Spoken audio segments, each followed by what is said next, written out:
2011ஆம் ஆண்டு இதே தேனி மாவட்டத்திலே கையகல நிலமில்லாத 3 பேர் இந்த அணைக்காக உயிர் தியாகம் செய்திருக்கிறார்கள். மறந்துடாதீங்க, யாருக்கும் தெரியாது.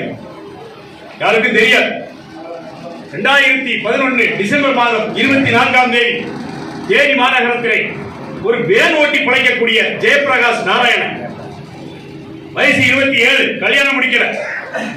அவன் என்ன செய்யறான், கையில பெட்ரோல் வாங்கிட்டு வரான். 10 லிட்டர் பெட்ரோல் வாங்கிட்டு வந்து அந்த பழைய பேருந்து நிலையம் அருகே இருக்கக்கூடிய நேரு சிலைக்கு ஏறதான். நேரம் போயிட்டு என்ன செய்யறான், பெட்ரோலை ஊத்தி தன்னுடைய உடல் மீது தீ வைத்துக் கொண்டான். பெயர் ஜெயபிரகாஷ் நாராயணன். யாருக்கா தெரியுமா? தெரியாது. சின்னமனூர் ராமமூர்த்தி, வயசு 19 வயசுக்காரன், இளமை கனவுகளோடு வாழ்ந்த அந்த சின்னமனூர் ராமமூர்த்தி என்ன செய்யறான், சின்னமனூர்ல ஒரு பெரிய ஊர்வலம் நடக்கணும். அந்த ஊர்வலம் நடப்பதற்கு முன்பாக சின்னமனூர் ராமமூர்த்தி என்ன செய்யறான், காலையிலே அரளி விதையெல்லாம் அரைச்சி டீ குடிக்கிற மாதிரி குடிச்சிட்டான். வயசு எத்தனை? 19.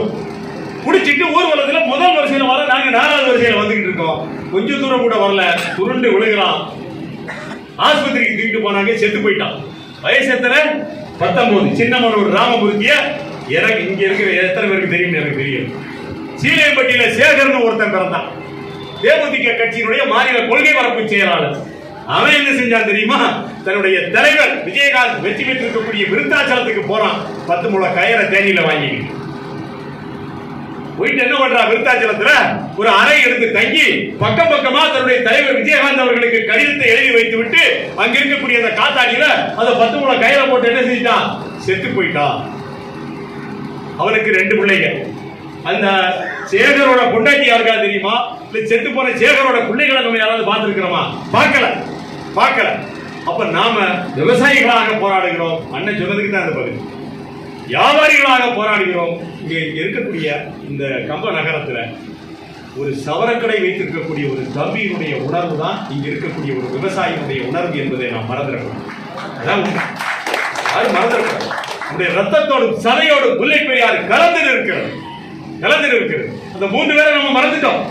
அவர்களையும் இந்த பட்டியலிலே என்னுடைய தலைவர், நான் சொல்லுவேன், நான் பெண்ணிக்கினுடைய பேரன், கம்பம் அப்பாசினுடைய மாணவன் என்று சொல்லி இதை பதிவு செய்வேன். எங்க ஊர் கூட்டங்கள் கேட்பாங்க, பெண்ணிக்கு நன்றா யார் அப்பாசுங்க கேட்பாங்க. அவர் இல்லை என்று சொன்னால் நாங்கள் அப்பாஸ் என்கிற அந்த மாமனிதர் இல்லை என்று சொன்னாங்க. இல்லை, நாங்க எங்கேயோ வாத்தியார் வாத்தியார் அடிப்படையில் எங்கிட்டாவது ஒரு மெட்ரிகுலேஷன் ஸ்கூல்ல வாத்தியார் வேலை பார்த்துக்கிறோம். அப்போ தலைவர் அவர்கள் தான் என்ன செய்யறாங்க, எல்லாத்தையும் அறிமுகப்படுத்துகிறார்கள். நாங்கள் இளையவர்கள் என்பதால் இந்த களத்திலே தியாகம் செய்தவர்கள் என்ன செய்யறோம், நாங்க பட்டியல் போட்டு கொண்டு வர்றோம். ஒரு விஷயத்தை தெரிஞ்சுக்கோங்க, இந்த முல்லை பெரியார் அணைக்காக உயிர் விட்ட தேனி ஜெயபிரகாஷ் நாராயணனுக்கு இந்த முல்லை பெரியார் பாசனத்துல கையகல நிலம் இல்லை. கையகல நிலம் இல்லை, செத்து போயிட்டான். சின்னமனூர் ராமமூர்த்தி, வயசு 19, கல்யாணம் பண்ணல, அவன் செத்து போயிட்டான். கையகல நிலம் இல்ல முல்லை பெரியார் பாசனத்துல. சீலைப்பட்டி சேகர் செத்து போயிட்டான். 2 பொட்ட புள்ள கொண்டாட்டி அனாதையாக இருக்கிறான். முல்லை பெரியார் பாசனத்துல கையகல நிலம் இல்ல. அப்போ நிலம் இருக்கிற நாம் போராடி கொண்டிருக்கிறோம். நிலம் இல்லாதவர்கள் என்ன செய்திருக்கிறார்கள், தங்களுடைய உயிரை ஈகம் செய்திருக்கிறார்கள். இந்த தமிழ்நாட்டில் அணைக்காக எவரும் தெரிஞ்சுக்கோங்க, தன்னுடைய அணையை பாதுகாக்க வேண்டும் என்பதற்காக 3 பேர் உயிர் தியாகம் செய்திருக்கிறார்கள் சொன்னால் அது இந்த கம்பபள்ளத்தாக்கில் மட்டும்தான் நடந்திருக்கிறது என்று சொல்லி